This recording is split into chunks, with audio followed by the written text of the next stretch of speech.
is in a terrible time position. He only has 22 minutes. Robert was mentioning that knight c7, there's knight f2 things in the air. Right. We were looking at rook b2, rook c4, knight f2, but what about knight f2 right away? That also has to be examined. I didn't consider it, Jen. Let's take a look at what you're mentioning.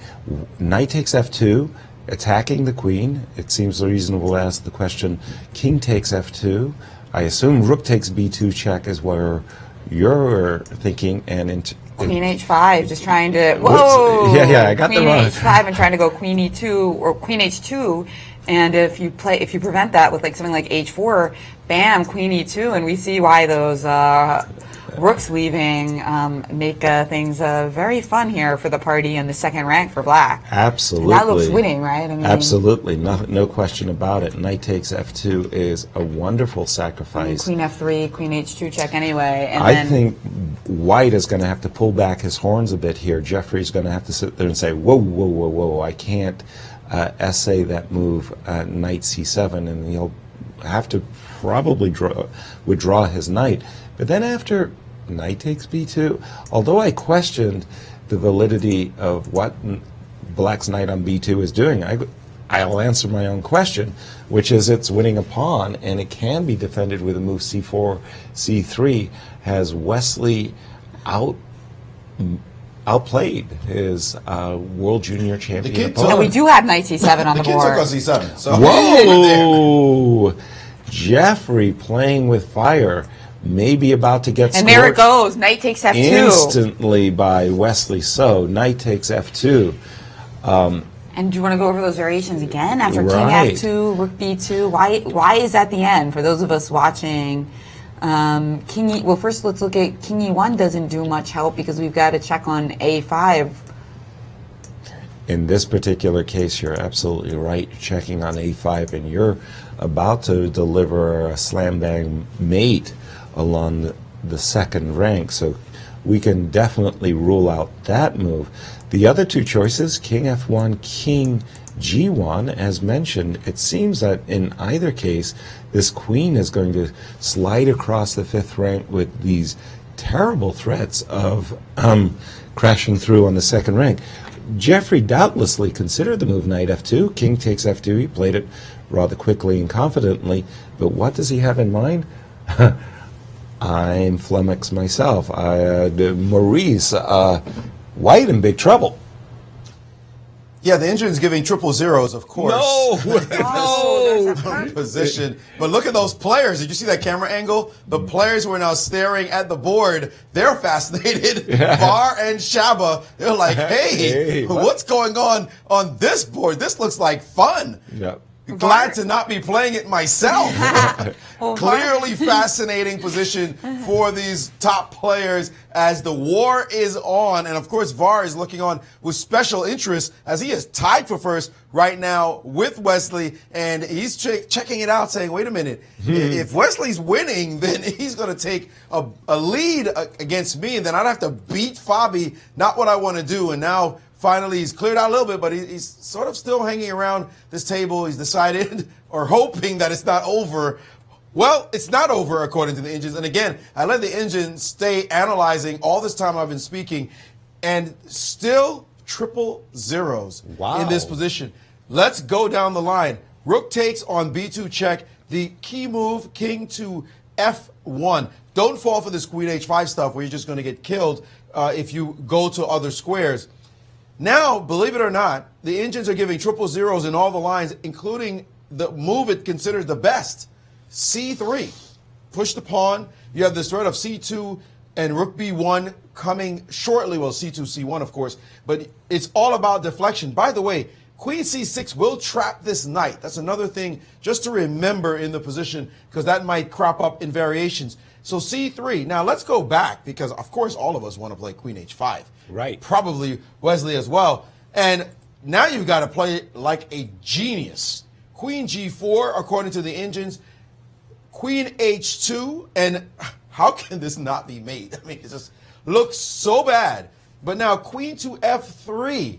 And now you stare down the position, and there's no real mate. But the engines, now that we're in this position, the engine's coming up with c3 and saying, this position might be too tough for white to defend in the long run. White's not getting mated after rook to h4. Look at this. The queen has to find a square. It's almost trapped. Well, not quite, of course. It can go over. It's giving queen c2 as best, and the game is suddenly about the c-pawn, not about mate.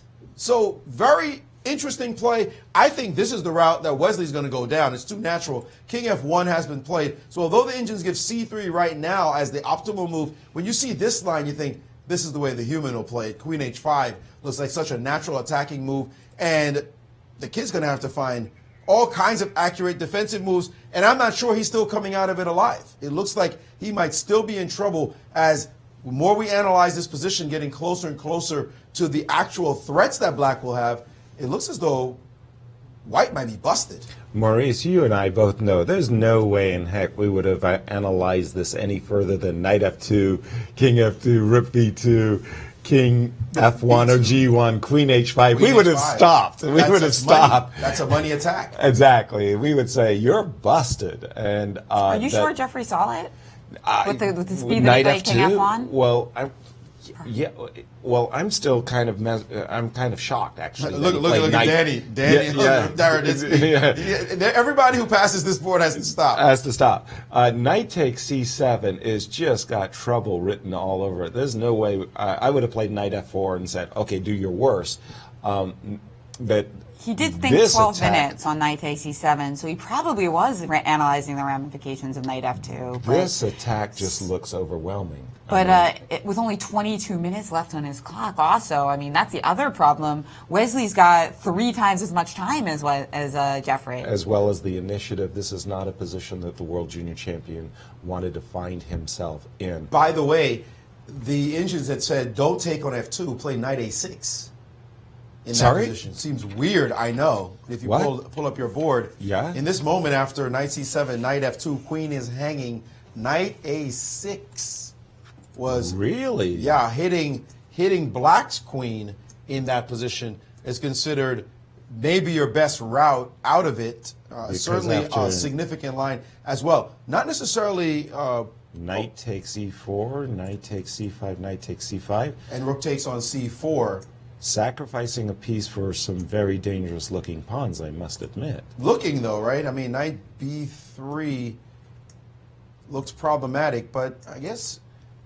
Wow, what a line this would have ended up being as well. Interesting. Maybe knight takes a6 was a much better bailout variation because, Maurice, the line that you took us down, I'm sitting there shaking my head saying, no, don't play like this, Jeffrey.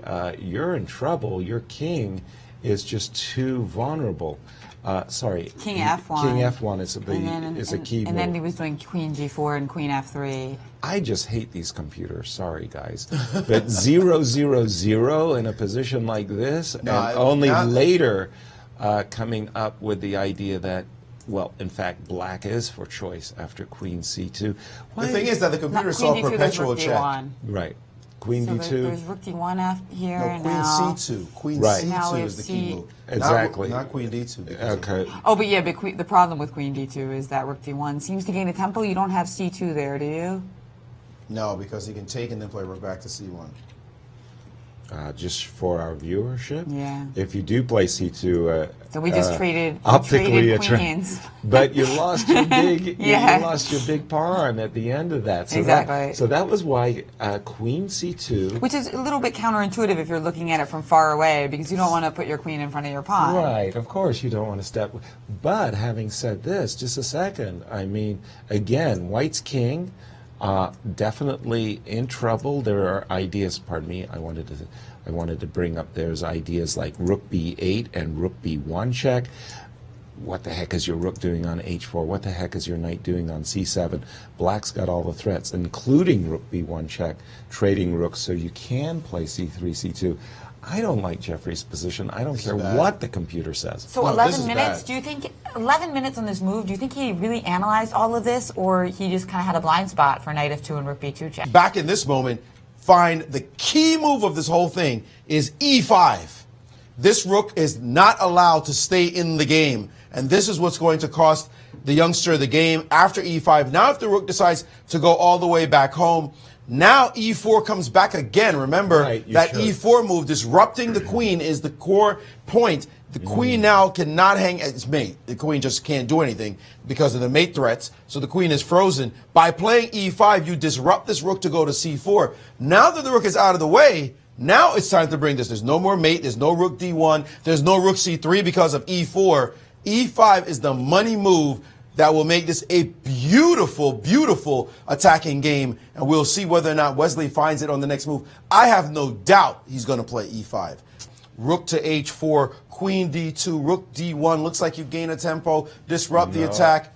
The money move, rook to d8, protecting the queen, threatening to capture on d1 and say, what do you got to do? Rook takes here, simply rook d2, and there are mate threats abounding on the board. White is simply helpless. The only move that doesn't stop instant mate, well, mate in 8 is what the computers are saying will happen, is this move, and then simply the move c2, or first start with a check. This move, queen f1. Now you can play c2 in this position. The game's over. The game's over. It's black for choice. What to do? Rook to c4 would be the only move. Wait a minute. We're going to just collect your queen in this position. You have to take on c2. Give us this guy, king up, and then simply any move, this one being the simplest. We're going to go down, take everybody. The rook is just dominant. The game is over. The key move, once you play it, rook d8, and that's it. You cement the whole game. And right now we have it right here, still e5. Sorry, I'll go back to this moment. e5, the disruptive move. The rook simply cannot do everything it needs to do. It was great on d4. Just like this queen is fixed to the f3 point, the rook is fixed to the d4 point, and e5 just wins in all lines. Wow, beautiful stuff, Maurice. Doesn't change anything. Yeah, rook takes d5, as Maurice has been mentioning throughout. You can't, your queen, the white queen on f3 is actually fixed to the square because of the checkmate's threats. You can't take that queen, and after rook takes, you've just transposed right back into Maurice's main line. Without a knight. Without a knight. If only we could also move the pawn forward with a tempo. Exactly. Then we'd be talking. Well, you do that in blitz, right? You play knight d5 while simultaneously nudging your pawn up to the c7 square. That's a good hustle move, yeah. Hey, I'm learning it from the Brooklynites. And there it is. Rook takes d5 on the board. It is resignable now. Scintillating victory. And this will bring Wesley So most likely into a clear lead in the championship, and his rivals will really be chasing him. But guess who's being outplayed? VAR Akobian is outplaying Fabiano Caruana in their setup. Right. And VAR, remember we said For c7, you can just I get play. to queen for. I get to queen. You can just queen first after rook c1 check, king f2, king g1. You can just play rook g1 checker. Yep, and queen. And that's the end of a very Beautiful spectacular game in the championship, which could determine the winner.